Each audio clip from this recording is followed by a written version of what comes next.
నిన్న శ్రీరామచంద్రుడు తను 14 సంవత్సరాలు అరణ్యవాసం చేయాల్సి ఉంటుందని, భరతునికి పట్టాభిషేకం జరుగుతుందని విషయము తల్లికి చెప్పడానికి కౌశల్య దగ్గరికి వెళ్తాడు. కౌశల్యకి ఆ విషయం తెలియజేస్తాడు. ఆమెను ఒప్పిస్తాడు. ఆమె పుట్టిన వెంటనే వస్తాను అంటే కూడా ఒక భార్య ధర్మం ఏదో భర్తను అంటిపెట్టుకునే ఉండాలి, అదే ఆమెకు ధర్మం అని ఆమెకు నచ్చచెప్పి తరువాత తన ధర్మపత్ని అయినటువంటి సీతమ్మ దగ్గరికి వెళ్ళి ఈ విషయాలన్నీ తెలియజేయడం జరుగుతుంది. ఆమె కూడా కించిత్తు కూడా బాధపడకుండా రాముని వెంట అడవులకు వెళ్ళడానికి ఆమె తీర్మానించుకొని ఆ విషయాన్ని ఖరాఖండిగా శ్రీరామచంద్రుతో చెప్పడంతో స్వామి కూడా ఎంతో సంతోషించి అంత ఉత్తమ భార్య తనకు లభించినందుకు ఎంతో సంతోషపడి ఆమెను తీసుకెళ్ళడానికి అంగీకరిస్తాడు. అంగీకరిస్తూ సరే ఇంకా వారి సంపద ఉంటుంది, వారి దగ్గర ధనం ఉంటుంది, విలువైన ఆభరణాలు వస్తువులు అన్ని కూడా ఉన్నాయి, గృహోపకరణాలు ఉన్నాయి, ఇంకా వాళ్ళు 14 సంవత్సరాలు వనవాసం చేయవలసి ఉంటుంది కాబట్టి అలా విలువైన ఆ సంపదనంతా కూడా దాన ధర్మాలు చేయాలని నిర్ణయించుకొని తమ ఆస్థాన పురోహితుడైన వశిష్ఠ మహర్షి యొక్క కుమారుడిని పిలిపిస్తారు. ఆయన పిలిపించండి, ఆయనకు దాన ధర్మాలు చేస్తాము అని చెప్పి ఆయన కోసం పంపిస్తాడు. ఆయన పేరు సుయజ్ఞుడు అని ఆయన పిలిపించండి, ఆయన ద్వారా దాన ధర్మాలన్నీ కూడా చేసేసి మనం వనవాసం బయలుదేరదామని రామచంద్రుడు తీర్మానించుకుంటాడు. అయితే ఈ విధంగా రామచంద్రునికి ఆ సీతమ్మ గారి మధ్యలో జరిగినటువంటి సంభాషణ అంతా కూడా ఆ ద్వారం వద్దే నిలబడి విన్నటువంటి లక్ష్మణుడు చాలా జాగ్రత్తగా గమనిస్తాడు.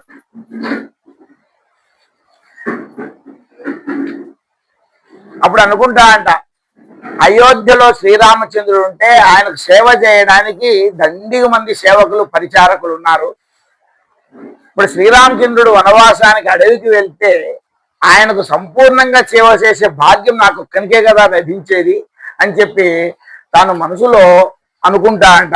అనుకొని లోపలికి ప్రవేశించి శ్రీరామచంద్రమూర్తి పాదములకు నమస్కారం చేసి లక్ష్మణుడు చెప్తున్నాడు, అన్నయ్య నిన్ను విడిచిపెట్టి ఒక క్షణం కూడా నేను బ్రతకలేను, కాబట్టి నీతో రావడానికి నన్ను అనుమతించవలసినది అని చెప్పి కోరుతా అంటే శ్రీరామచంద్రుడిని. అప్పుడు శ్రీరామచంద్రుడు ఏమంటా అంటే, లక్ష్మణ, కైకమ్మ వారు ఆజ్ఞాపించినది, మన తండ్రి గారు ఆజ్ఞాపించినది నన్ను మాత్రమే వనవాసానికి బయలుదేరమని.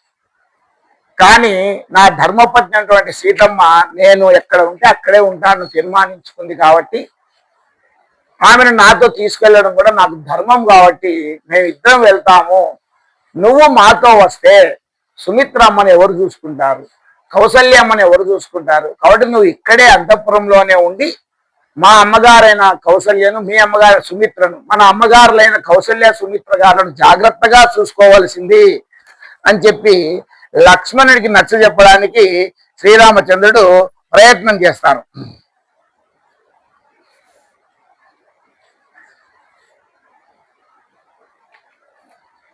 అంత లక్ష్మణుడు చెప్తున్నాడు, కౌసల్యను సుమిత్రను అంటే ఆ అమ్మగారులను నేను చూసుకోవడం ఏమిటి అన్నయ్య, కౌసల్య చేతి కింద 1000 గ్రామాలు ఉన్నాయి, ఆమె సహస్ర గ్రామాధికారిని, 1000 గ్రామాలకు అధికారినిగా చేసినాడు దశరథుడు కౌసల్య పెద్ద భార్యని. కాబట్టి ఆమె ఎలాంటి ఇబ్బంది ఉండదు ఆమెకు, ఆమె 1000 మందిని పోషించగల శక్తి సామర్థ్యురాలు. కాబట్టి ఆమె గురించి మీరు ఏమీ దిగులు చెందాల్సిన అవసరం లేదు, నేను ఖచ్చితంగా నీకు సేవ చేయడానికి నన్ను నీ వెంట రావడానికి అనుమతించవలసినది అని చెప్పి మరొకసారి ప్రార్థిస్తాట. అప్పుడు రాముడు, లక్ష్మణ, నీలాంటి వారు నాకు తమ్మునిగా ఉండడం నా యొక్క అదృష్టం, నిన్ను విడిచి నేను కూడా ఉండలేను లక్ష్మణ, సరే నువ్వు కూడా నాతో రావలసింది అని చెప్పి లక్ష్మణ్ని కూడా అంగీకరించడం జరుగుతుంది. అప్పుడు లక్ష్మణుడు రాముని మాట మేరకు వశిష్ఠ కుమారుడైనటువంటి సుయజ్ఞుని ఆహ్వానించి ఆయనకు వారి యొక్క విలువైన వస్తువులు ధనము అంతా కూడా దాన ధర్మాలుగా ఆయన ద్వారా పురోహితులకు వారికి ఎవరికి పేదవారికి అంతా కూడా దాన ధర్మాలు చేయండి అని ఆయనకు ఆ బాధ్యతలన్నీ ఆ సుయజ్ఞునికి అప్పచెప్పి వారు ఇంకా వనవాసానికి బయలుదేరడానికి అన్ని ఏర్పాట్లు పూర్తి చేసుకుంటారు. ఇప్పుడు శ్రీరామచంద్రునికి చాలా సంతోషంగా ఉందంట. తండ్రిని సత్యవంతుడుగా నిలపడానికి నాకు ఎలాంటి అడ్డంకులు లేవు, అన్నీ తీరిపోయినాయి. అమ్మని ఒప్పించాను, సీతమ్మను తనతో తీసుకెళ్ళడానికి అంగీకరించాడు, తమ్ముడిని తను తీసుకోవడానికి అంగీకరించాడు. కాబట్టి ఆయన కూడా తృప్తిగా ఉంది. ఇప్పుడు అందరూ కూడా శ్రీరామచంద్రుడు, సీతమ్మ, లక్ష్మణుడు అందరూ కూడా తృప్తిగా ఇంకా వనవాసానికి బయలుదేరడానికి అంత సిద్ధంగా ఉంటున్నారట. శ్రీరాముడు వనవాసానికి బయలుదేరడం.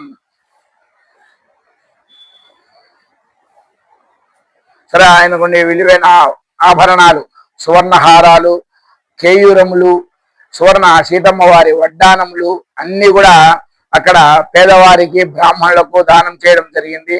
అన్ని ఇచ్చేశారు. వారికి ఉన్నటువంటి సమస్త ధన కనక వస్తువాహనాలన్నీ కూడా బ్రాహ్మణులకు పేదవారికి దానం ఇచ్చేసి ఇంకా చివరికి ఒక ద్విజితుడు అనే ఒక బ్రాహ్మణుడు ఉంటాడట. ఆయన కూడా అంత దశరథ రాజ్యంలోనే పెద్ద ధనవంతుడు కాకుండా కొద్ది పేదరికంతోనే బాధపడుతుంటే ఆయనకు కూడా వలసినన్ని గోవులు అన్ని కూడా దానం ఇచ్చేసి చివరిగా ముగ్గురు పాదచారులై మరొకసారి కైకమ్మ ప్రాసాదానికి వెళ్తారు. చివరిగా దశరథునికి ఆయన ఆశీస్సులు తీసుకొని ఇంకా బయలుదేరాలి అని చెప్పి కైకమ్మ ప్రాసాదానికి వెళ్తారట. అక్కడ దశరథ మహారాజు ఉన్నాడు. వారలా పాదాచారులై నడుస్తూ ఉంటే నిజానికి అది యువరాజ పట్టాభిషేకం జరగవలసిన సమయం.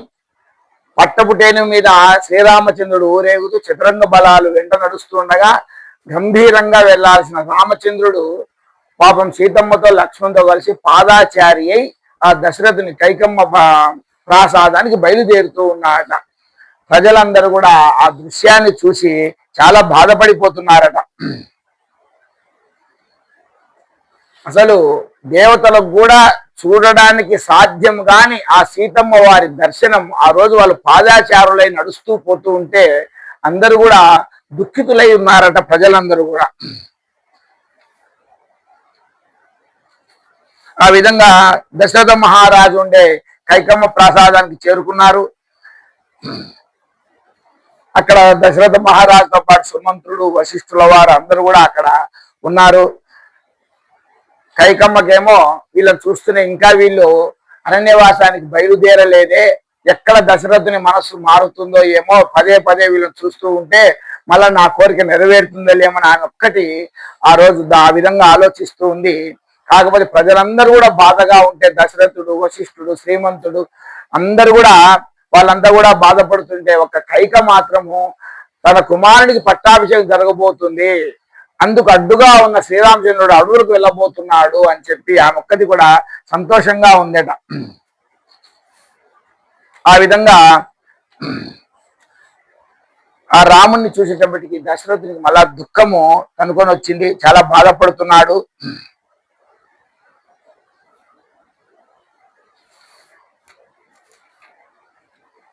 ఆ వచ్చిన రాముడు అత్యంత వినయంతో తన తండ్రితో, తండ్రి మీరు కోరినట్లు మీరు కైకమ్మకు వరాలు ఇచ్చిన ప్రకారము నేను నారబట్టలు కట్టుకొని 14 సంవత్సరములు అరణ్యవాసం చేయడానికి బయలుదేరుతున్నాను. నాతో పాటుగా నేను ఎంత వద్దని వారించినా కూడా సీత కూడా నాతోనే బయలుదేరుతూ ఉన్నది. అలాగే నా తమ్ముడు లక్ష్మణుడు కూడా నాతోనే రావడానికి సిద్ధమయ్యాడు. అందుచేత మేము ముగ్గురము అరణ్యానికి బయలుదేరుతున్నాము. ఈ పృథ్వీ మండలాంతటిని శాసించే ప్రభువులు మీరు మాకు తండ్రి గారు, అందుచేత మీరు మాకు అనుమతి కటాక్షించి ఆశీర్వచనములు ఇస్తే మేము చక్కగా ఇంకా అరణ్యవాసానికి బయలుదేరుతాము అని చెప్పి దశరథుని పాదాలకు నమస్కరించాట. ఆయన శ్రీరాముని 2 భుజాలు పట్టుకొని పైకి లేపి, ఇంతవరకు దశరథుడు మాట మాట్లాడేది అంతా కూడా కైకే మాట్లాడింది. ఆయన వరాలు అన్ని కూడా ఆమె చెప్పింది. పట్టాభిషేకం చేస్తాను రామా, నువ్వు ఉపవాసం అంతా ఉండి రేపు సిద్ధంగా ఉండు అన్న మాటలు తప్ప తరువాత రామునితో మాట్లాడిన పరిస్థితి లేదు. ఇప్పుడు దశరథుడు ఎదురుగా ఉండడంతో మాట్లాడుతున్నాడట. నాయనా రామ, నేను కైక చేత వంచబడినాను. తనకు తాను అడిగిన 2 వరాలు ఇవ్వకపోతే ఇప్పుడు పరిస్థితిలో వీలు కానట్లున్నది. సత్యం అనే పాశముతో నన్ను బంధించేసింది. రామ, ఇప్పుడు నాకు నువ్వు అరణ్యానికి వెళ్ళవద్దు అని చెప్పడానికి అవకాశం లేకుండా పోయింది. కానీ రామ, నువ్వు అరణ్యాలకు వెళ్ళడం మాత్రం నాకు ఇష్టం లేదు. నిన్ను చూడకుండా నేను ఉండలేను. నిన్ను అంతఃపురంలోనే ఉండమని శాసించను కూడా లేను. శాసించే స్వేచ్ఛా స్వాతంత్ర్యాలను నేను కోల్పోవడం జరిగింది. ఈవేళ నేను సత్యం చేత బంధింపబడ్డాను. కైక సత్యంగా నా నుండి వరాలను పొందలేదు, నన్ను వంచి వరాలు పొందింది. అందుకని నువ్వు నాకు ఒక అనుగ్రహాన్ని కటాక్షించు. నన్ను నిర్బంధించి నన్ను ఖైదు చేసినా సరే నువ్వు ఈ రాజ్యాన్ని పట్టాభిషేకం చేసుకో, ఈ రాజ్య సింహాసనాన్ని అధిష్ఠించు. నిన్ను దండకారణ్యానికి వెళ్ళమన్నాను కాబట్టి కైక విషయంలో నేను మాట తప్పిన వాడను కాను. కాబట్టి నువ్వు నన్ను ఖైదులో పెట్టైనా సరే నేను నిన్ను చూసుకుంటూ ఉంటాను, నాకు అదే చాలు. నాకు ఈ రాజ్యం అక్కర్లేదు, సింహాసనం అక్కర్లేదు. కానీ నన్ను విడిచిపెట్టి నువ్వు మాత్రం అడవులకు వెళ్ళవద్దు అని చెప్పి చివరిసారిగా కోరడం జరిగినది. ఆ మాటలు విన్న రాముడు, ఎంత మాట అన్నారు నాన్నగారు, మీరు పృథ్వీ మండలాన్ని అంతటిని శాసించే ప్రభువులు, నాకు తండ్రి గారు, మిమ్మల్ని సత్యవాక్యమునందు ఉంచడానికి నేను దండకార్యమునకు బయలుదేరాను. కానీ మిమ్మల్ని నిర్బంధించి కారాగారంలో పెట్టి నేను రాజ్యం పరిపాలించనా? ఈ మాట మీరు అనకూడదు, నేను వినకూడదు. అందుచేత నేను అరణ్యానికి బయలుదేరుతాను, మరొక్క మాట లేదు అని రాముడు తండ్రి అభ్యర్థనను సున్నితంగా తిరస్కరించిన వాడై ఆయన ఆశీర్వదించమని మరొకసారి కోరడం, ప్రార్థించడం జరిగింది.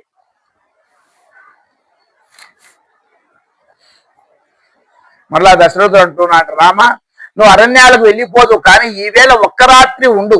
ఇంకా నువ్వు 14 సంవత్సరాలు అరణ్యాలకు వెళ్ళిపోతే కావలసిన ఆహారాన్ని తినలేవు, సుఖంగా ఉండలేవు. హంసతూలిక పాన్పుపై ఇంకా నువ్వు నిద్రించలేవు. కాబట్టి ఈ ఒక్కరోజు ఆ సుఖాలన్నీ అనుభవించి నువ్వు రేపు ఉదయమే అరణ్యానికి బయలుదేరు అని చెప్పి చివరిసారిగా మరొకసారి కోరాడట.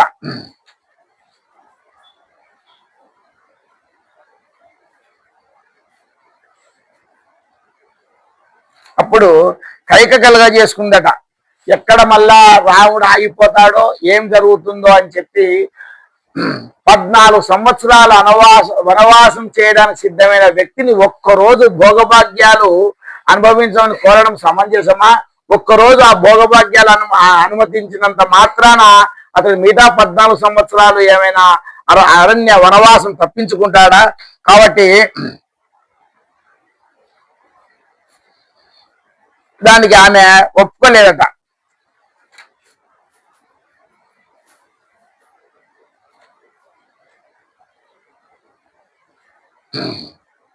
అప్పుడు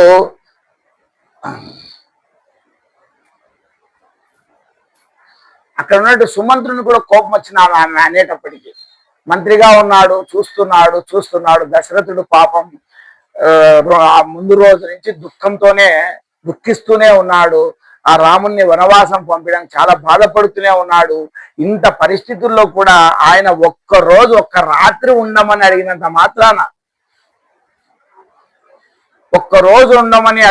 మాత్రాన ఈమె కలగజేసుకొని ఆ విధం మాట్లాడడం ఆయనకు చాలా బాధ కలిగి ఆయన కూడా కొన్ని మాటలు కైకను అనడం జరుగుతుందట.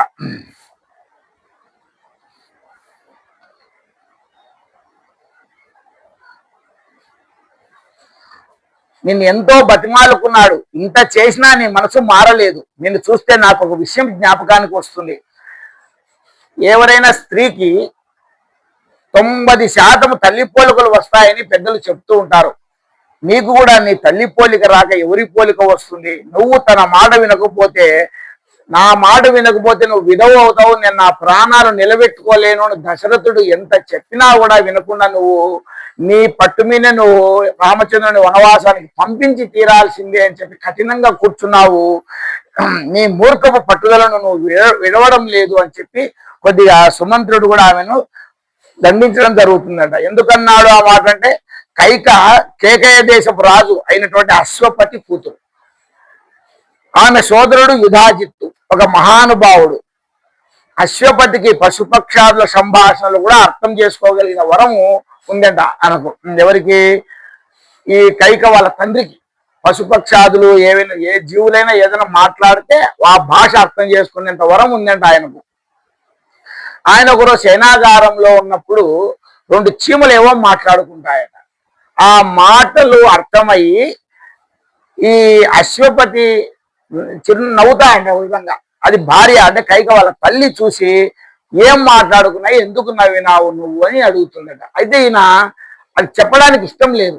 ఆ చీమలు ఏం మాట్లాడుకున్నాయో భార్యకు చెప్పడానికి ఇష్టం లేదు. ఆమె ఎంత అడిగినా కూడా అతడు ఏం లేదులే అని చెప్పి అతడు చెప్పడానికి ఇష్టపడాడట. కానీ ఆమె ఖచ్చితంగా చెప్పమని మంకు పట్టుబడుతుందట. అప్పుడు చెప్తాడు, అవి ఏం మాట్లాడుకున్నా నేను చెప్తే నా తల 1000 ముక్కలు అవుతుంది అని అంటాడ. అయినా పర్వాలేదు నాకు చెప్పమంటుంది.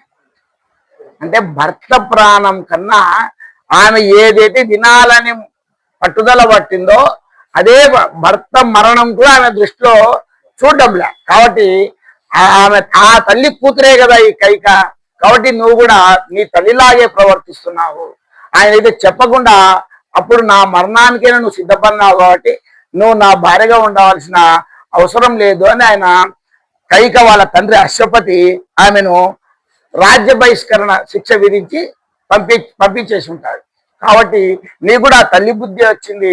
నా ప్రాణం నిలబడదు, నా రామచంద్రుడు లేకపోతే నువ్వు విధవ అవుతావు అని ఎంత చెప్పినా కూడా నువ్వు మొండిపట్టు పట్టి అదే రామచంద్రుడిని వనవాసం పంపి తీరాలని కూర్చున్నావు. మరి ఇప్పుడు ఒక్కరోజు ఉండమని అడిగితే కూడా నువ్వు దానికి అడ్డు చెప్తున్నావు అని సుమంత్రుడు వాళ్ళు ఆమెను మందలించారట. అప్పుడు ఇంకా రామచంద్రుడు అడుగుతున్నాడట, ఇంకా మేము ఆ వనవాసం బయలుదేరి సమయం అయింది, మేము పట్టు వస్త్రాలు కూడా ధరించి వెళ్ళకూడదు, కాబట్టి మాకు ఆ నారచీరలు ఏవో ఇప్పిస్తే మేము బయలుదేరుతాము అంటే అప్పుడు వారికి ఆ నారచీరలని తెచ్చివ్వడం జరిగింది. ఆమె కైకే సంతోషంగా వెళ్ళి స్వయంగా వారికి నారచీరలు తెచ్చి ఇచ్చిందంట. అవన్నీ తీసుకొని వారు వాటిని ధరించి ఇంకా వనవాసానికి బయలుదేరారు.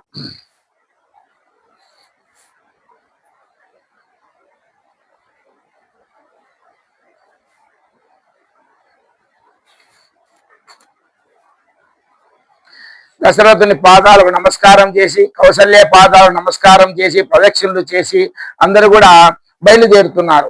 కానీ ఇంకా వారు వెళ్ళి ఆ రథం ఎక్కినారు. రథం బయలుదేరుతున్నంతలోనే మరొకసారి వారిని చూడాలన్న తాపత్రయంతో కౌసల్యాదేవి దశరథుడు పరిగెడుతూ వస్తున్నారు. కానీ వారిని చూచి శ్రీరామచంద్రుడు మరీ మేము బయలుదేరి వారు తట్టుకోలేరు, కాబట్టి వాళ్ళకు అవకాశం ఇవ్వకూడదు అని చెప్పి ఆ రథాన్ని సుమంత్రుని ముందు కదిలించమని ఆ విధంగా వాళ్ళు అక్కడ బయలుదేరి వెళ్ళడం జరుగుతుంది.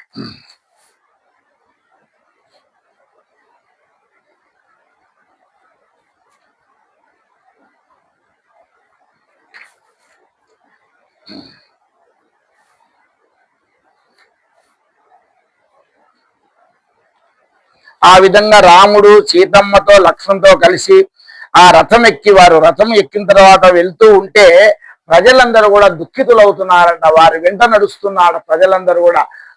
శ్రీరాముడు లేని రాజ్యంలో మేము ఉండలేము, కాబట్టి మేము కూడా వెళ్తున్నామని చెప్పి వాళ్ళు ఆ రథం వెంబడి వస్తున్నారట. స్త్రీలు, పెద్దలు, పిల్లలు, బ్రాహ్మణులు, యజ్ఞములు చేస్తున్న వారు కూడా తమ యొక్క యజ్ఞములు నిలిపివేసి వారందరూ కూడా వారి ఏ పనులు ఉన్నారో ఆ పనులను మధ్యలో ఆపివేసి అందరూ కూడా బాధపడుతూ రోధిస్తూ అందరూ కూడా ఆ రాముని రథం వెంట కదులుతూ ఉన్నారట జనం అంతా కూడా.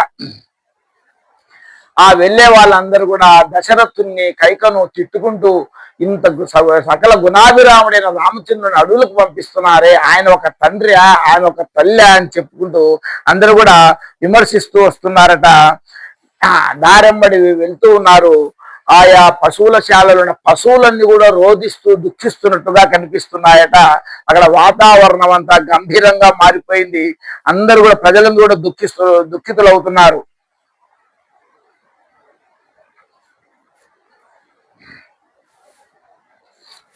ఆ విధంగా సుమంత్రుడు రథాన్ని నడిపిస్తూ ఉన్నాడు. ఆ విధంగా కొంత దూరం వెళ్ళారు. పాపం స్త్రీలు కొంతమంది ఇంకా రథం వేగాన్ని అందుకోలేక, కొంతమంది వృద్ధులు వాళ్ళు అక్కడ ఆగిపోయారు. కానీ చాలా మంది మాత్రం ప్రజలు ఆ రథం వెంట వెళ్తూనే ఉన్నారట.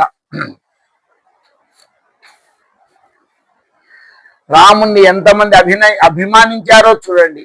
అందుకే ఆ విధంగా రాముడు వనవాసానికి బయలుదేరి వెళుతూ ఉంటే అంతమంది ప్రజలు ఆయన రథం వెంట దుఃఖితులై వస్తూనే ఉన్నారట. ఆ విధంగా అందరూ కూడా తామసా నదీ తీరాన్ని చేరుకున్నారు.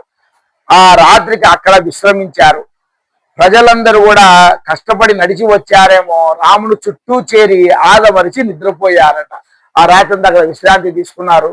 వేకుజామైంది. శ్రీరామచంద్రుడి నిద్ర లేచి సుమంత్రుని లేపి చెప్తున్నాడట, సుమంత్ర, ఈ ప్రజలంతా ఈ విధంగా నాతోనే వస్తే చాలా వారికి ఆటంకాలు ఎదురు చాలా ఇబ్బందులు పడతారు.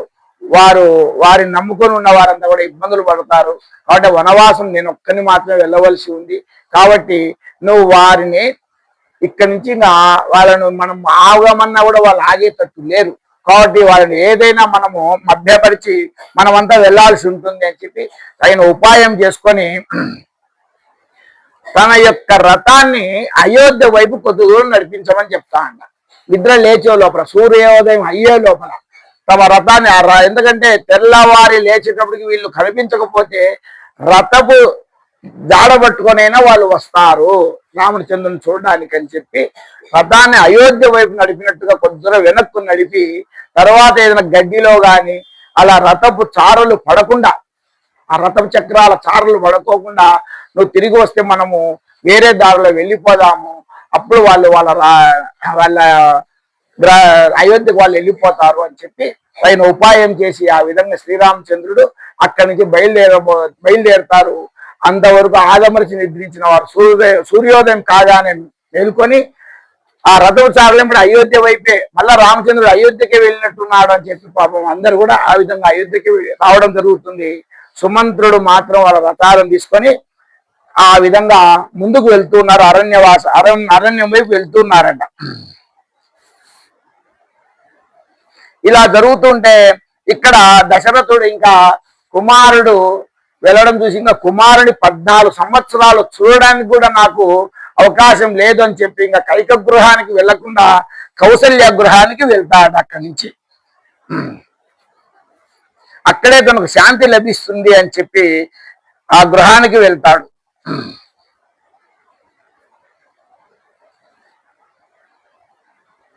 నలుగురు కొడుకుల తండ్రి అయినా కానీ ఆయన అంత దుఃఖంలో ఉంటే ఇప్పుడు ఒక్క కొడుకు కూడా తన దగ్గర లేడు. భరతుడు, శత్రుఘ్నులు వాళ్ళ మేనమామ ఇంటికి వెళ్ళిపోయారు. రామలక్ష్మణులు అడవికి వెళ్ళిపోయారు. కాబట్టి ఎవరు లేరు అనుకుంటూ ఆయన ఆ కౌసల్య గృహానికి వెళ్ళారు. ఆమె కూడా పలుమార్లు నిందించింది, దీనికి అంతటికీ కారణము మీరే. ఎప్పుడో ఇచ్చిన వరాలను గుర్తు పెట్టుకొని ఆమె అడగడం, నువ్వు వాటికి ఆ వరాలు ఇవ్వడం, నా కుమారుడు రామచంద్రుడు అడవుల పాలు కావడం, ఇదంతా జరిగిందని చెప్పి ఆ విధంగా ఆమె బాధపడుతుంటే దశరథుడు కూడా ఇది మా వంశం ప్రతిష్ట కోసం, సత్యాన్ని నిలవడం కోసం చేశాను తప్ప నాకు రాముని మీద ఇసుమంతా కూడా నాకు ఏమీ కోపం కానీ బాధ కానీ లేదు. శ్రీరామచంద్రుడు పట్టాభిషేకం కోసం నేను ఎంతగానో ఎదురు చూశాను అని చెప్పి ఆయన దుఃఖిస్తూ ఆమెను కూడా తన తప్పు తనకు లేదని ఇది జరగాల్సినట్టు వచ్చిందని చెప్పి దీనికి తాను ఎంతో బాధపడుతున్నానని ఆ కౌశల్యతో ఆయన చెప్పడం కూడా జరుగుతుందట. ఆ విధంగా చాలా బాధపడిపోతున్నాడు. ఆ సుమిత్ర కూడా అక్కడికి వచ్చేసింది. ఆయన ఆరోగ్యం క్షీణిస్తున్నట్టుగా ఉంది. నాకు ఆయన మూర్ఛపోతుంటాడు, లేస్తూ స్పృహ వస్తూ ఉంటుంది. ఆ విధంగా ఉన్నప్పుడు తన పరిస్థితి తనకు చాలా భయంకరంగా అనిపించినాడు దశరథునికి. ఆ కొడుకులు ఎవరు లేకపోవడము, తనకు ఇంకా ప్రాణం ఉంటుందా ఉండదా అన్న ఆలోచన కూడా ఆయనకు రావడం మొదలుపెట్టింది.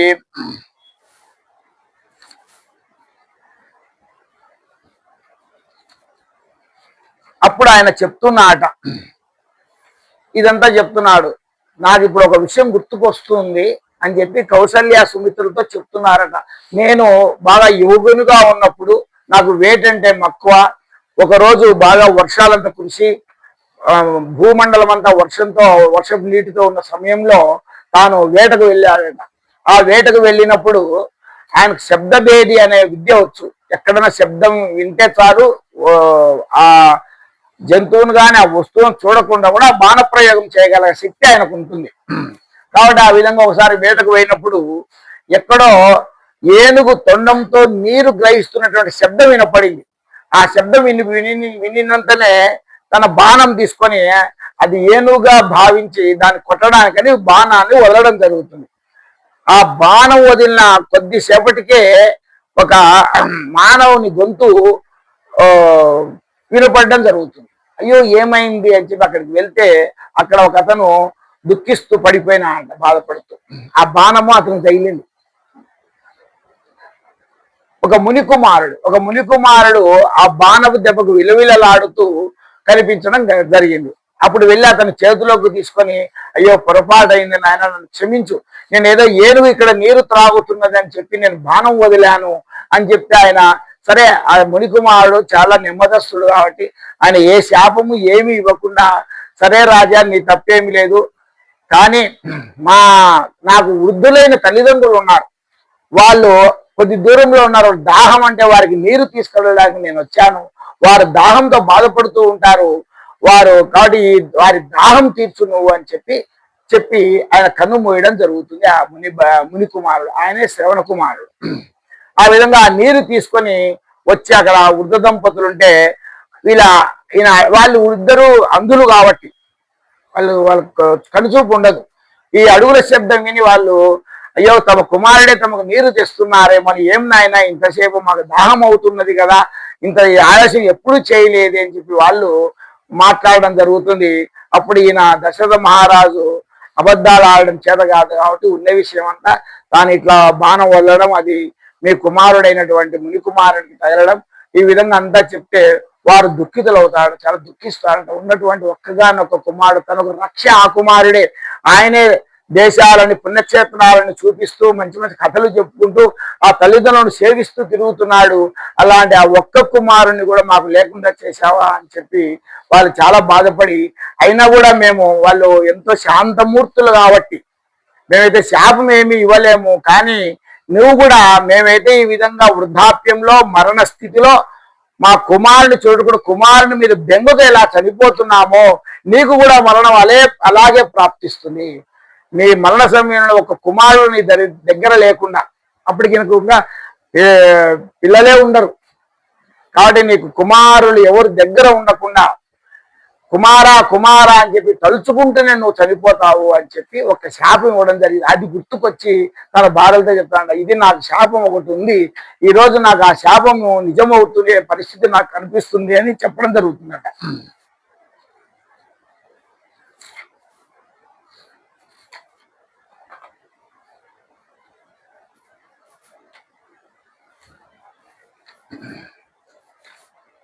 ఆ విధంగా ఇక్కడ ఇది జరుగుతుంది.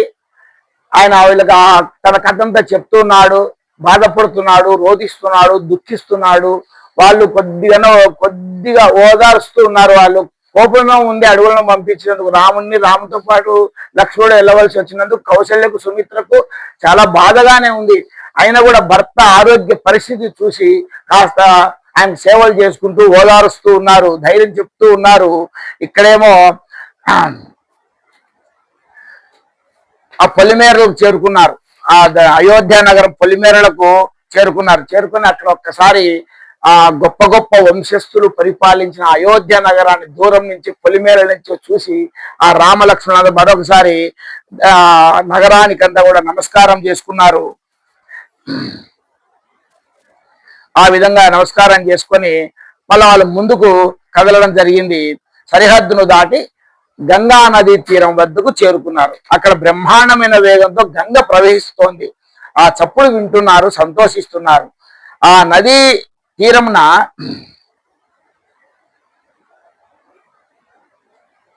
ఒక వృక్షం ఉంది, పెద్ద వృక్షము. ఆ వృక్షం దగ్గర కాసేపు ఆగినారు. అక్కడ గుహుడు అని ఆయన వీళ్ళ రాక విషయం చెప్తున్నారు.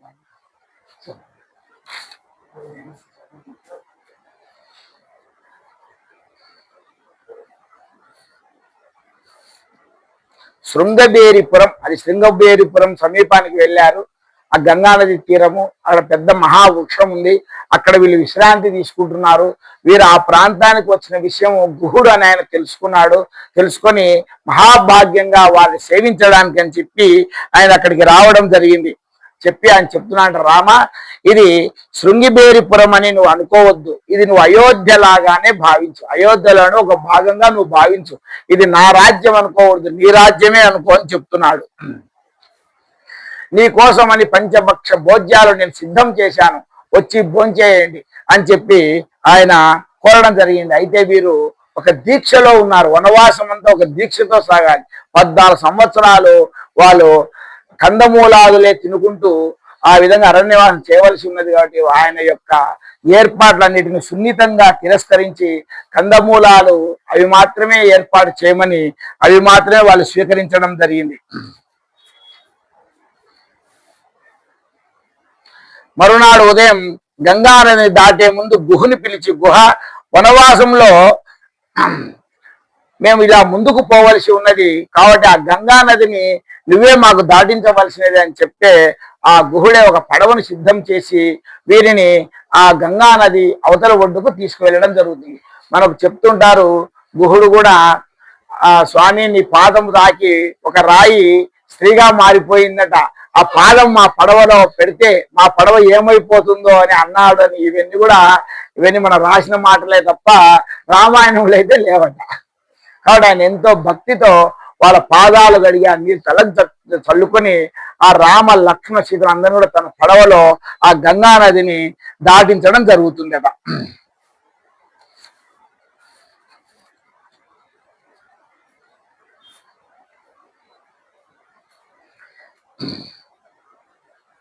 అప్పుడు సుమంత్రుడు చెప్తున్నాడు, ఇంకా ఆయన గంగానది దాటడానికి పోతున్నా. అంతవరకు సుమంత్రుడు వాళ్ళను అంతవరకు తన రథంలో తీసుకొని వెళ్ళాడు.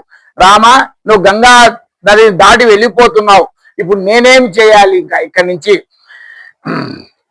సుమంత్ర, నువ్వు తిరిగి వెనక్కి వెళ్ళి దశరథ మహారాజు కనపడు, మీ తండ్రి గారికి నమస్కరించారని చెప్పు, మా తండ్రి గారికి నమస్కరించారని చెప్పు, కౌసల్యను సర్వకాలముల యందు దశరథుని సేవించమని చెప్పు, నా మాటగా చెప్పు అని చెప్పి సుమిత్రమ్మను అడిగినట్లుగా వారికి నమస్కారం తెలియజేసినట్టుగా అవన్నీ కూడా ముగ్గురు తల్లులకు నమస్కరించాలని చెప్పు అని చెప్పి, భరతునికి కూడా నేను కుశలం అడిగా అని చెప్పు, భరతుడు గొప్ప యోధుడు, సర్వకాలముల యందు ధర్మం చేత కట్టుబడిన వాడు, యువరాజ్య పట్టాభిషేకం పూర్తయిన పిమ్మట వృద్ధుడైన చక్రవర్తిని ఏ కారణము చేత కూడా కష్టపెట్టవద్దని చెప్పాడు. అంటే తల్లిదండ్రులను ఏం కష్టపెట్టద్దని నా మాటగా భరతునికి చెప్పమని ఆ సుమంత్రుని కూడా తెలియజేయడం జరిగింది. అప్పుడు సుమంత్రుడు, రామ, నిన్ను విడిచిపెట్టి నేను వెళ్ళలేను, ఇన్నాళ్ళు మీ పరిపాలనలోనే ఉన్నాను, ఇప్పుడు దుష్ట కైక పరిపాలన ప్రారంభం అవుతుంది, ఇంకా ఆ పరిపాలన నేను భరించలేను, నీతోనే వస్తాను, నన్ను కూడా తీసుకొని వెళ్ళు అని చెప్పి ఆ సుమంత్రుడు కోరడం జరుగుతుందట. అప్పుడు రాముడు చెప్తాడట, నువ్వు నాతో వస్తే కైకమ్మకు అనుమానం వస్తుంది, మన వల్ల ఏదో తంత్రం చేస్తున్నాము, భరతుణ్ణి ఆ రాజ్య భ్రష్టం కలిగించడం మన ఏదో ప్రయత్నాలు చేస్తాము అని చెప్పి కైకమ్మ అనుమానించే అవకాశం ఉంది.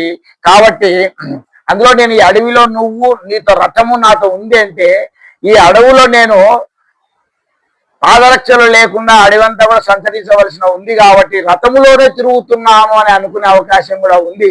కాబట్టి నాకు ఎవరి సహాయము అవసరం లేదు, నువ్వు అయోధ్యకు తిరిగి వెళ్ళు, నేను సీత లక్ష్మణుడు కలిసి మేము అడవికి వెళ్తాము అని చెప్పి ఆయన్ను మంచి మాటలు చెప్పి ఆయన తిరిగి పంపించడం జరిగింది. ఆ విధంగా సుమంత్రుడు వెళ్ళిన తర్వాత రాముడు సీతా లక్ష్మణుడితో కలిసి గంగానది అవతల ఒడ్డుకు వెళ్ళాడు గుహుని సహకారంతో. అటుగా నడిచి వెళ్తూ ఉంటే ప్రయాగ కనిపించింది. అక్కడ ఒక పర్ణశాలలోంచి పొగ వస్తుంది, పర్ణశాల కనపడింది. అక్కడ పొగ రావడంతో అక్కడ ఎవరో ఉన్నారని గ్రహించారు, అక్కడికి వెళ్ళారు. అక్కడ భరద్వాజ మహర్షి ఆశ్రమం అది. ఆ భరద్వాజ మహర్షిని దర్శించుకున్నారు. ఆయన దగ్గర అంతా కూడా బాగా శిష్యులందరూ ఉన్నారు. అది దేదీప్యమానంగా వెలిగిపోతుంది ఆ ఆశ్రమము. ఆయనకు తన పరిచయం చేసుకొని, అయ్యా నేను అయోధ్య రాజు దశరథ మహారాజు కుమారుణ్ణి అని చెప్పి ఆయనకు పరిచయం చేసుకొని ఆయనకు వినయంగా నమస్కరించి అక్కడ విశ్రమించారట. ఒక రోజంతా కూడా అక్కడే విశ్రమిస్తున్నారు. ఆ రాజు అక్కడే ఉన్నారు. అప్పుడు భరద్వాజుడు చెప్తాడు రాముడితో, రామ, నా ఆశ్రమం పక్కన ఒక పర్ణశాల నిర్మిస్తాను, మీరు ఈ 14 సంవత్సరాలు ఇక్కడే వనవాసం చేయండి, ఇక్కడే ఉండండి, నేను మీకు అన్ని తగిన ఏర్పాట్లన్నీ నేను చేస్తాను అని చెప్పి ఆ భరద్వాజుడు చెప్తే అప్పుడు శ్రీరాముడు దాన్ని కూడా సున్నితంగా తిరస్కరిస్తాడు. ఇది అయోధ్యకు సమీపంలోనే ఉంది ఈ ప్రాంతము, నేను ఇక్కడే ఉంటే నేను ఎప్పుడైనా కూడా మళ్ళా అయోధ్య నగరానికి వస్తాను వెళ్తాను అని చెప్పి వాళ్ళు అనుకుంటూనే ఉంటారు. కానీ అయోధ్యకు దగ్గరగా కూడా నేను ఉండదలుచుకోలేదు, నేను ఈ విధంగా అరణ్యంలో దూరంగా వెళ్ళి అక్కడే ఉంటాను అని చెప్పి ఆయన మాటలు కూడా సునిశ్చితంగా తిరస్కరించాట. చెప్పి ఈ అడవిలో మాకు యోగ్యమైనటువంటి ప్రాంతం మీరే తెలియజేయండి భరద్వాజ మహర్షి అని చెప్పి ఆయన అడిగారు. ఆయన మహర్షి కాబట్టి అక్కడంతా తిరుగుతూ ఉంటాడు కాబట్టి మాకు ఇక్కడికి దూరంగా మాకు యోగ్యమైనటువంటి ప్రాంతం గురించి చెప్పండి అని చెప్తే ఆయన చెప్తూ ఉన్నాట. ఇక్కడి సమీపంలో త్రివేణి సంగమం ఉంది. ఆ త్రివేణి సంగమం దాటిన తర్వాత యమునా నది తీవ్రమైన వేగంతో ప్రవహిస్తూ ఉంటుంది. ఆ నదిని జాగ్రత్తగా దాటాలి. ఆ యమునను దాటిన తర్వాత కొంచెం ముందుకు వెళ్తే అక్కడ ఒక పెద్ద మర్రి చెట్టు కనపడుతుంది. ఆ మర్రి చెట్టు కూడా చాలా గొప్పది. దాని కింద కూర్చొని కాసేపు విశ్రమించి ఆ వృక్షానికి నమస్కారం చేయండి, అక్కడ దేవతలందరూ కూడా అక్కడ నివసించే వృక్షం అది అని చెప్పి ఆ వృక్షం యొక్క గొప్పతనాన్ని కూడా వివరించి తదుపరి అక్కడి నుంచి కాస్త ముందుకు వెళితే నీలము అనే పేరు గల ఒక వనం కనిపిస్తుంది. అక్కడ మోదుగ చెట్లు, రేగు చెట్లు అన్ని కూడా విపరీతంగా ఉంటాయి. అక్కడ ఇసుక మెత్తగా ఉంటుంది. అది దాటి వెడుతుంటే ఎక్కడ చూసినా కూడా నీళ్లు సమృద్ధిగా కనిపిస్తాయి. అక్కడికి చిత్రకూట పర్వత శిఖరాలు కనబడుతూ ఉంటాయి. చిత్రకూట పర్వతాలు ఎంత దూరం కనపడతాయి, అంత దూరము మనిషి మనస్సులో పాపపు ఆలోచనలే రావండి. అంత ప్రసిద్ధిగాంచినవి చిత్రకూట పర్వత ప్రాంతాలు. కాబట్టి మీరందరూ కూడా చిత్రకూట పర్వతాన్ని చేరుకోండి. అక్కడ వాల్మీకి మహర్షి ఆశ్రమం ఉంటుంది. ఆ ఆశ్రమాన్ని సమీపంలో మీకు అనువైన చోట ఒక ఆశ్రమాన్ని నిర్మించుకోండి. అక్కడ మీకు చాలా ప్రశాంతంగా ఉంటుంది. అదే మీకు తగినటువంటి అనువైన ప్రదేశము అని చెప్పి ఆ భరద్వాజ మహర్షి వారికి తెలియజేస్తారట. అక్కడ సీతమ్మ కూడా ఆ వాతావరణం చాలా నచ్చుతుంది. అక్కడ చాలా ప్రశాంతంగా ఉంటుంది. అక్కడ ఎప్పుడు కూడా పొరపాటు కూడా కార్చిచ్చు అనేది కూడా పుట్టదు. ఆ అడవులలో అంత స్వచ్ఛమైన అడవులు. కాబట్టి మీరు అక్కడికి వెళ్ళి పర్ణశాల నిర్మించుకొని ఉండండి అని ఒక సలహా ఇవ్వడం జరుగుతుంది. సరే, ఆ రోజు రాత్రికి మహర్షి చెప్పినటువంటి ఆ మర్రి చెట్టు వద్దకు చేరుకున్నారు. ఆ చెట్టుకు నమస్కరించి ప్రదక్షిణ చేసి ఆ చెట్టు కిందనే విడిది చేశారు.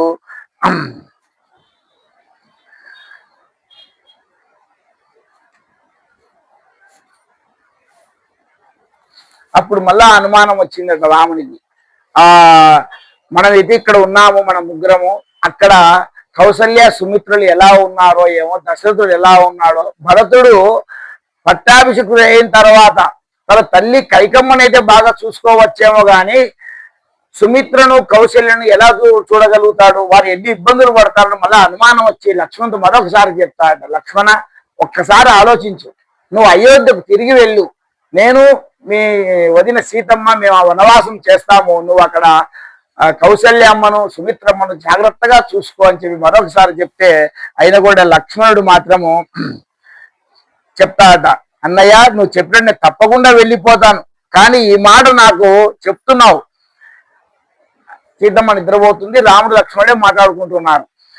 నిద్రపోతున్న సీతమ్మ తల్లి కూడా ఈ మాట చెప్పాలి కదా, ఈ మాట ఆమెకు చెప్పడం లేదంటే ఆమె కూడా వెనక్కి పంపించాలి కదా, నువ్వు కౌశల్యం అత్తను సుమిత్రతను నువ్వు బాగా చూసుకో, నీ ఒక్కనే వనవాసం చేస్తానని చెప్పవచ్చు కదా, నాకెందుకు చెప్తున్నా ఆ విషయము అంటే, సీతమ్మను వదిలిపెడితే నేను వెళ్తాను, సీతమ్మని ఏమంటే నేను ఉంటాను అన్నట్లుగా ఆయన చెప్పాట. అప్పుడు ఈయన నన్ను వదిలి ఉండడు అని తీర్మానించుకొని, లక్ష్మణ ఇంకా నీకు ఎప్పుడే కానీ నిన్ను వెళ్ళమని చెప్పను, మన ఉగ్రం ఇలాగే వనవాసం చేద్దాము అని చెప్పి నిర్ణయం తీసుకుంటారు. ఆ విధంగా చిత్రకూట పర్వత ప్రాంతానికి బయలుదేరుతారు. అక్కడ వాల్మీకి మహర్షి ఆశ్రమాన్ని సందర్శించి చిత్రకూట పర్వతానికి చేరుకొని లక్ష్మణుడు అక్కడ చక్కటి పర్ణశాలను నిర్మిస్తాడు. రామచంద్రమూర్తికి తెలియని మంత్రాలు లేవు. రాముడు అక్కడ వాస్తు హోమం చేసి పర్ణశాలలోకి ప్రవేశిస్తాడు. నూతన నిర్మిత గృహంలోకి వెళ్ళేవాడు మనం హాయిగా అక్కడ మన జీవితం బాగుండాలి అంటే వాస్తు హోమం చేసుకుని ఆ ఇంట్లో చేరితే మంచిది. కాబట్టి రాముడు వేదాలు ఇవన్నీ గౌరవిస్తాడు, కాబట్టి యజ్ఞయాగాదులు అన్ని కూడా గౌరవిస్తాడు, కాబట్టి అలా చేసుకుని ఆ పర్ణశాలలో ప్రవేశించారట. అక్కడ వారి కాలం ఆనందంగా సాగిపోతుంది. సుమంత్రుడు అయోధ్యకు తిరిగి వచ్చాడు.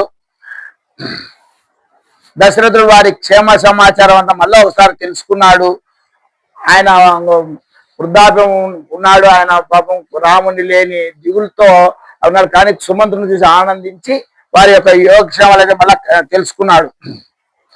ఎవరెవరు ఏమన్నారు చివరి మాటలు చెప్పమని అడిగితే వాళ్ళు చెప్తున్నాడు. రాముడు ఏమన్నాడు చెప్తున్నాడు. ఆయన నీ రాముడు సుగుణాభిరాముడు, తామర పూలుడి కన్నుల వెంట నీరు కారుస్తూ నీకు కౌసల్య సుమిత్ర కైగా అందరికీ నమస్కారం తెలియజేయమన్నాడు అని చెప్పి రాముడి గురించి చెప్పాడు. లక్ష్మణుడు ఏమన్నాడయ్యా అని దశరథుడు ప్రశ్నిస్తే లక్ష్మణుడు పడవ ఎక్కుతూ మా తండ్రి సకుల గుణాభిరాముడైన రాముణ్ణి రాజ్యం నుండి బయటకు పంపించాడు, అతనిని తండ్రిగా నేను స్వీకరించను అని చెప్పి ఇంత కఠినంగా మాట్లాడినాడు అని లక్ష్మణ గురించి చెప్పాడట.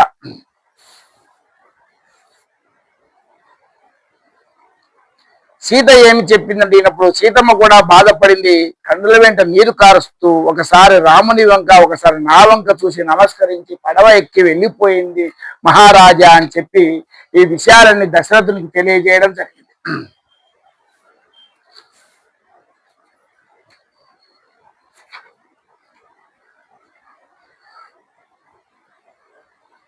కాబట్టి ఆ విధంగా దశరథునికి ఇంకా రాముని చూడలేను ఇక అనే బాధ చాలా ఎక్కువైపోయింది.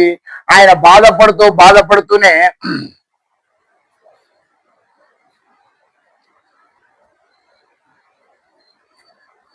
రాముని చూసే అదృష్టం ఇక ఈ దశరథుని శరీరానికి లేదు. కౌసల్య నేను వెళ్ళిపోతున్నాను, సుమిత్ర నేను వెళ్ళిపోతున్నాను, నేను తెలిసి ఏ తప్పు చేయలేదు, నన్ను మన్నించండి అని కౌసల్య సుమిత్ర రామ రామ అనుకుంటూ ఆయన ఆ మహానుభావుడు ప్రాణాలను విడిచిపెట్టేశాట. దశరథ మహారాజు కొడుకు విషయం తెలుసుకున్నాడు, సుమంత్రుడితో మాట్లాడినాడు. సుమంత్రుడు వెళ్ళిపోతూనే ఈయన ఆ బాధ తట్టుకోలేక ఇంకా ప్రాణాలు వదిలివేయడం జరిగింది. కానీ వీరు గ్రహించలే దశరథుడు మరణించినాడు. ఎందుకంటే ఆయన మాటికి శృహ కోల్పోతున్నాడు, శృహ వస్తుంది కాబట్టి ఆ విధంగా మళ్ళా శృహ తప్పి పడిపోయినాడో లేమో అనుకున్నారు. కొన్ని సపర్యలు చేశారు, వారు విశ్రమించి ఉన్నారు.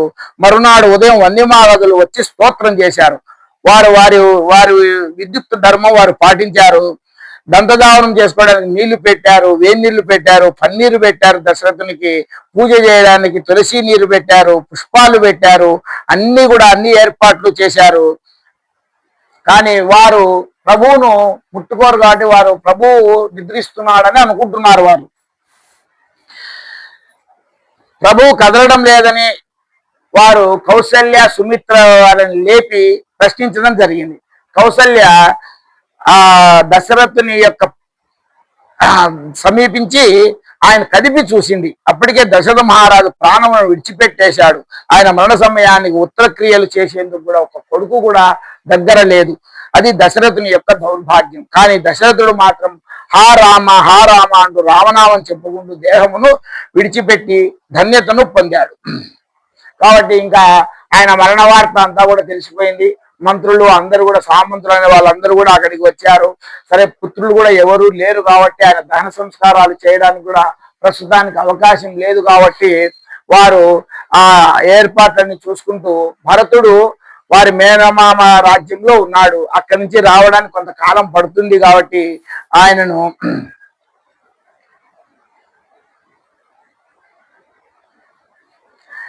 ఆయన దశరథుని శరీరాన్ని తైల ద్రోణిలో ఉంచారంట. అప్పుడే మన ఇప్పుడు ఫ్రిడ్జ్లలో ఫ్రిడ్జ్ దాంట్లో పెడతాము, అప్పుడు వాళ్ళు తైల ద్రోణి అని చెప్పి దాంట్లో కొన్ని రోజులు ఆయన యొక్క పార్థివ శరీరం ఏమి కాకుండా అందులో ఉంచడం జరిగింది. పెద్ద ద్రోణిలో తైలమును నింపి అందులో దశరథ మహారాజు శరీరమును ప్రవేశపెట్టి భద్రతపరిచారు. రాముడు లక్ష్మణుడు రారు, ఇంకా వారు 14 సంవత్సరాలు పూర్తయ్యేంత రారు. భరత శత్రుఘ్నులు రావాలి, వారు యుధాజిత్తు దగ్గర ఉండిపోయారు. అందరూ బెంగ పెట్టుకొని బాధపడుతూ ఉన్నారు. ఆ రాత్రి ఎట్లాగో గడిచింది. కుమారుడు రావాలి, వచ్చి అంత్యేష్టి సంస్కారం చేయాలి. ఇంకా వశిష్ఠుడు, ఈ సుమంత్రుడు, వాసుదేవుడు వీళ్ళందరూ కూడా సమావేశమైనారు. ఎలా ఏం చేయాలి, వారి తక్షణ కర్తవ్యం ఏమి అని చెప్పి వారందరూ కూడా అక్కడ సమావేశమై అందరూ కూడా మాట్లాడుకుంటున్నారట. మార్కండేయుడు, మౌద్గల్యుడు, వాసుదేవుడు, కాశ్యపుడు, కాత్యాయనుడు, గౌతముడు, జావాలి మహర్షులందరూ కూడా ఆయన ఆస్థానంలో దశరథ మహారాజు యొక్క ఆస్థానంలో ప్రముఖులుగా ఉన్నారు. కాబట్టి అందరూ కూడా మాట్లాడకూడదు. ఒక్క రోజు రాత్రి రాజు లేకుండా రాజ్యం ఉంటేనే మంచిది కాదు. కాబట్టి ఒక్క రోజు లేకపోయేటప్పటికి 100 సంవత్సరం కలిసినట్టు ఉంది. రాజు లేకుండా రాజ్యం ఉండకూడదు. రాజు లేని రాజ్యం మీద శత్రువులు దృష్టి పడుతుంది. అంతేకాకుండా రాజు కాని సింహాసనం మీద కూర్చొని ఉండకపోతే, రాజరికం సరిగా నడవకపోతే, ప్రభుత్వం అన్నది ఉన్నది అన్న విషయం లోపిస్తే ఎన్ని ప్రమాదాలు జరుగుతాయో రామాయణంలో చెప్పడం జరిగింది. కాబట్టి వారందరూ కూడా వశిష్ఠునితో చెప్తున్నాడు, రాజు లేకుండా రాజ్యం ఉండకూడదు. రాజు సింహాసనం నందు కూర్చొని ధర్మబద్ధమైన పరిపాలన అందించకపోతే, రాజు లేనప్పుడు, ప్రభుత్వం లేనప్పుడు మెరుపులతో కూడినట్టు వర్షం రాదు. ఒక రాజ్యానికి రాజే లేకపోతే, ప్రజలకందరికీ తండ్రి రాజు అనేవాడు. ఆ రాజే లేకపోతే మంచి వర్షాలే కురవవు. రాజ్యం అంతా కూడా ఏవో చిన్న చిన్న వర్షాలు పడిపోతూ ఉంటాయి, కానీ రాజ్యం అంతా వర్షాలు పడి సుభిక్షంగా ఉండే పరిస్థితి ఉండదు.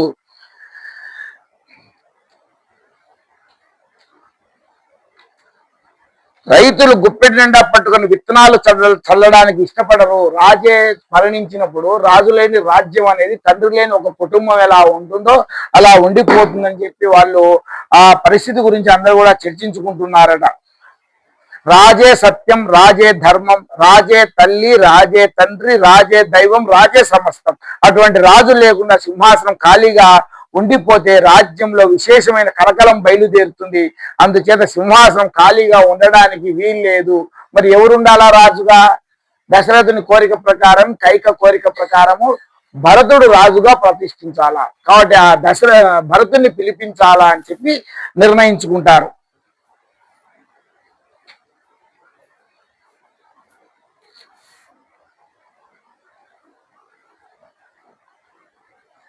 భరతుడు రాజ్యాభిషిక్తుడు కావాలని, రాముడు 14 సంవత్సరాలు అరణ్యవాసం చేయాలని నిర్ణయించాడు. కాబట్టి ఆ కారణం చేత భరతుడిని పిలిపించి సింహాసనం మీద కూర్చోబెట్టి పట్టాభిషేకం చేయాల్సిన అవసరం ఎంతైనా ఉంది అని చెప్పి, భరతుడేమో తాతగారైన కేకయ్య రాజు గారి దగ్గర, మేనమామ గారి దగ్గర ఉన్నాడు.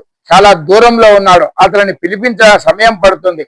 వెంటనే దూతలను పంపి భరతుని ఇక్కడికి రప్పించి అతనికి పట్టాభిషేకం చేద్దాము అని చెప్పి తీర్మానం చేశారు. భరతుని తీసుకురావడానికి కొంతమంది యోధులను పంపిస్తున్నాడు. సిద్ధార్థుడు, విజయుడు, జయంతుడు, అశోకుడు, నందనుడు అనే దూతలను పురమాయించడం జరిగింది. వారంతా కూడా ఎంతో వేగంగా, అత్యంత వేగంగా పరిగెత్తగల సామర్థ్యం గల గుర్రాలను తీసుకొని దగ్గర దారిలో వారంతా కూడా వీలైనంత త్వరగా ఆ కేకయ్య రాజు గారి రాజ్యాన్ని చేరడానికి వారు బయలుదేరి వెళ్ళారట. అని వాళ్ళకు ఒక సూచన చేసినారు, బాగా అయ్యా మీరు వెళ్ళండి, కానీ వశిష్ఠుల వారు చెప్పారు ఉన్న ఫలంగా భరతుడు శత్రుఘ్నుడు అయోధ్యకు రావాలి అని మాత్రమే చెప్పండి. రామచంద్రుడు అడవులకు వెళ్ళారని కానీ, దశరథుడు మరణించాడు కానీ ఈ విషయాలు ఏది అక్కడ తెలియజేయొద్దండి అని మాత్రం పలుమార్లు చెప్పి వాళ్ళని పంపించడం జరిగింది. వశిష్ఠుని ఆజ్ఞ ప్రకారం సంభారాలను సమకూర్చుకొని కేకయ్య రాజధానికి తొందరగా చేరుకోవాలనే ఉద్దేశంతో ఎక్కడ ఆగకుండా దగ్గర దారిలో వాళ్ళు వెళ్ళడానికి ప్రయత్నం చేశారట. అయోధ్య నుండి పడమటికి బయలుదేరి అపరతాళము అనే పెద్ద పర్వతాన్ని దాటి మాలిని నదీ తీరం కూడా ప్రయాణం చేసి ప్రలంబ పర్వతానికి ఉత్తరం వైపుకు తిరిగి అక్కడ నుండి మరల పశ్చిమాభిముఖంగా అలా అడ్డదారిలో ఆ విధంగా వాళ్ళు ప్రయాణం చేసి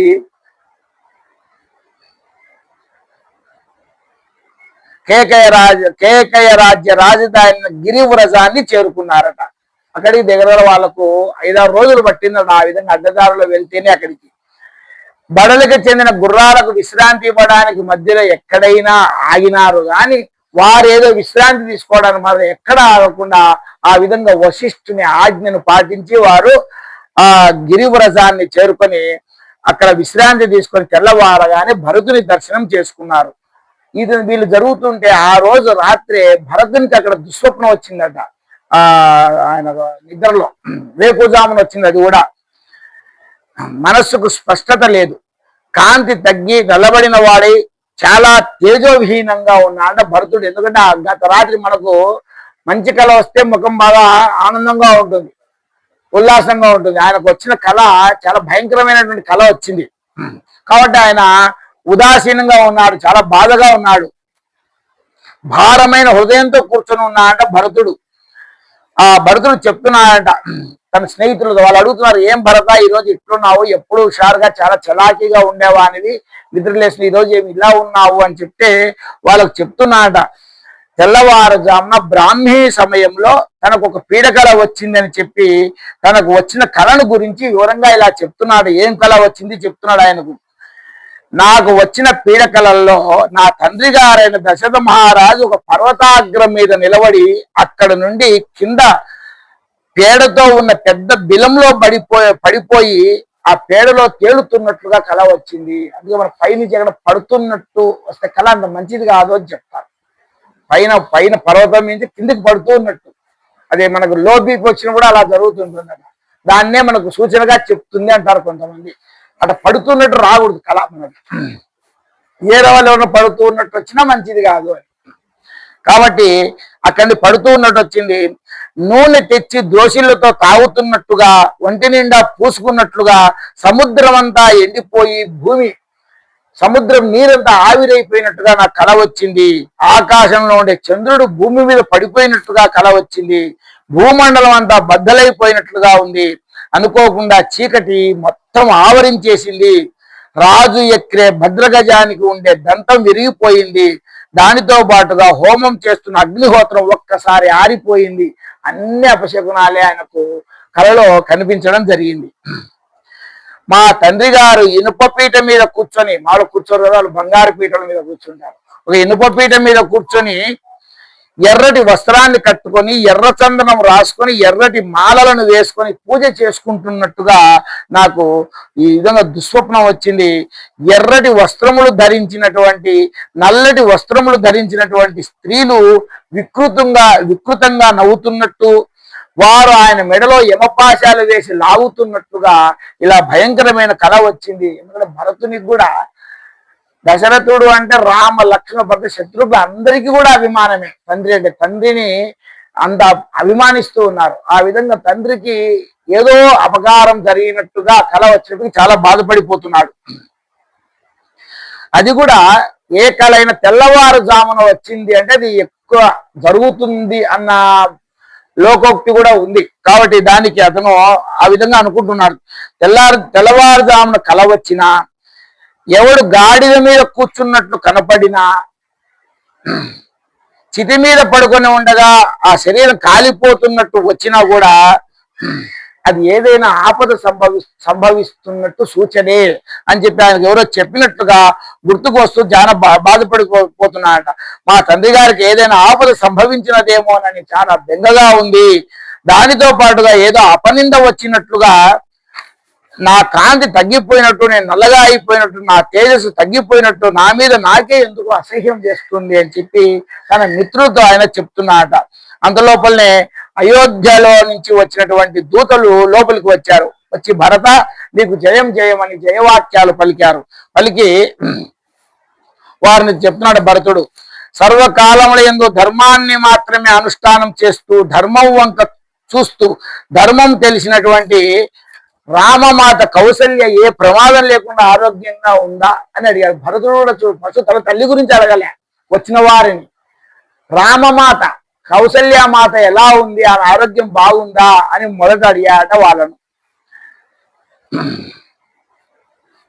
తర్వాత శత్రుఘ్నుడికి లక్ష్మణుడికి తల్లి అయిన సుమిత్ర చాలా ధర్మం కలిగినది, మహాపతివ్రత, ఆవిడ ఏ రోగం లేకుండా ప్రశాంతంగా ఆనందంగా ఉందా అని చెప్పి సుమిత్రమ్మ గారి గురించి అడిగాడు రెండోసారి. మా అమ్మ కైక అప్పుడు తన అమ్మ గురించి అడుగుతున్నాడు. ఎప్పుడూ కోరికలతో తిరుగుతూ ఉంటుంది. వాళ్ళు అడుగుతున్నాడు, వచ్చిన దూతలతో చెప్తున్నాడు. ఎంతో కోపంతో ఉంటుంది, తనకు అన్నీ తెలుసు అని అనుకుంటుంటుంది. ఆమెకు అతిశయం ఎక్కువ, చాలా అహంకారి. మా అమ్మ ఏమీ అనారోగ్యం లేకుండా కుశలంగా ఉందా? మహానుభావుడు మా తండ్రి గారు దశరథుడు కుశలంగా ఉన్నారా?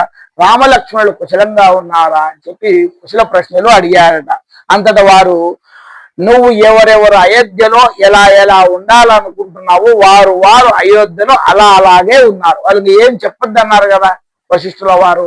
ఉన్న ఫలంగా నా ఆజ్ఞతో రమ్మని చెప్పారు. కాబట్టి నువ్వు అనుకున్నట్టే, నువ్వు ఎలా అనుకుంటే అలా అందరూ కూడా అలాగే ఉన్నారు. నిన్ను ఉత్తర క్షణం బయలుదేరి రావలసిందని వశిష్ఠుల వారి ఆజ్ఞ అని చెప్పారట. వెంటనే భరతుడు, వశిష్ఠుల వారి ఆజ్ఞ అంటే ఒక క్షణం కూడా ఆలస్యం చేయకూడదు. వారి ఆస్థాన పురోహితుడు వశిష్ఠులని అంత గౌరవం ఉంది. ఆయన ఆజ్ఞ తూచ ఎవరు కూడా తప్పకూడదు. కాబట్టి వెంటనే తన తాతగారి వద్దకు వెళ్ళి తనకు వశిష్ఠుల వారి వద్ద నుంచి కబురు వచ్చిందని, ఉన్న ఫలంగా బయలుదేరాలని ఆయన యొక్క అనుమతి తీసుకుని ఆయన ఆశీర్వాదం తీసుకున్నారు. తర్వాత వెంటనే వాళ్ళ మేనమామ అయినటువంటి మేనమామ ఆశీర్వాదం తీసుకున్నారు. వారు ఎన్నో కానుకలు, మేనల్లుడు వివాహం అయితేనే వచ్చారు కదా అని చెప్పి ఎన్నో కానుకలు అవన్నీ కూడా ఇస్తే అవన్నీ సైకులతో నిదానంగా పంపమని చెప్పి ఆ భరతుడు శత్రుఘ్నుడు ఇద్దరు కూడా ఉన్న ఫలంగా బయలుదేరారట. వెళ్ళేటప్పుడు దూతలు ఎలా అడ్డదారులు వెళ్ళారో అదే కాకుండా కొంచెం అటు ఇటుగా వారు కూడా తిరిగి అత్యంత వేగంగా అయోధ్యకు చేరడానికి బయలుదేరి వారు ఆరు రోజుల్లో అయోధ్య నుంచి అక్కడికి చేరుకుంటే భరతుడు శత్రుఘ్నుడు అక్కడి నుంచి 8 రోజుల్లో అయోధ్యకు చేరుకున్నారట.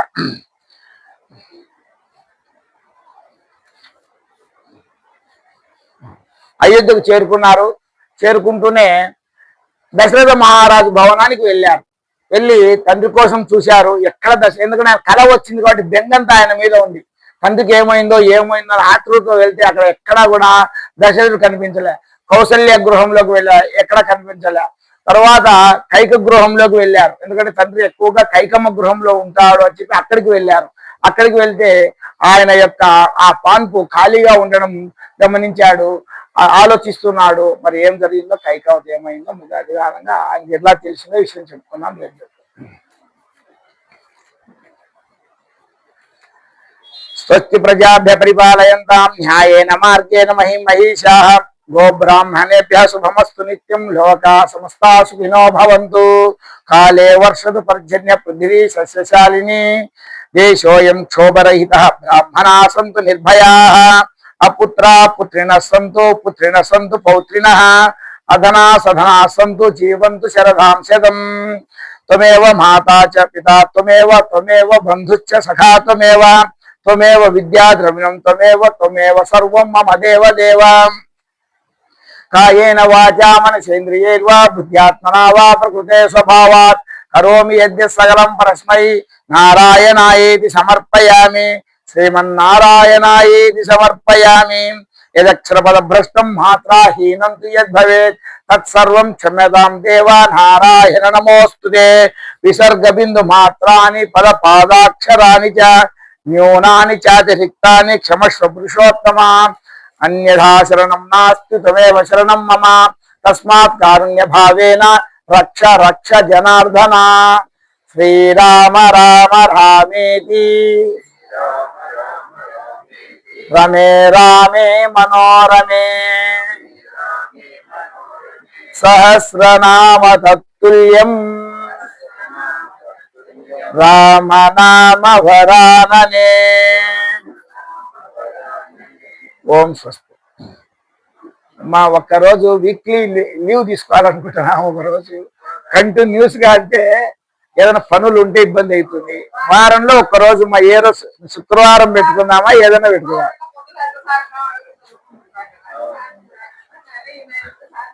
ఏదైనా బయట పనులు ఉన్నాయన ఒకరోజు పోయి చూసుకోవచ్చు అని కొన్ని సాయంకాలం చూసుకునేటివి ఉంటాయి కదా, ఆ రోజు చూసుకోవచ్చు.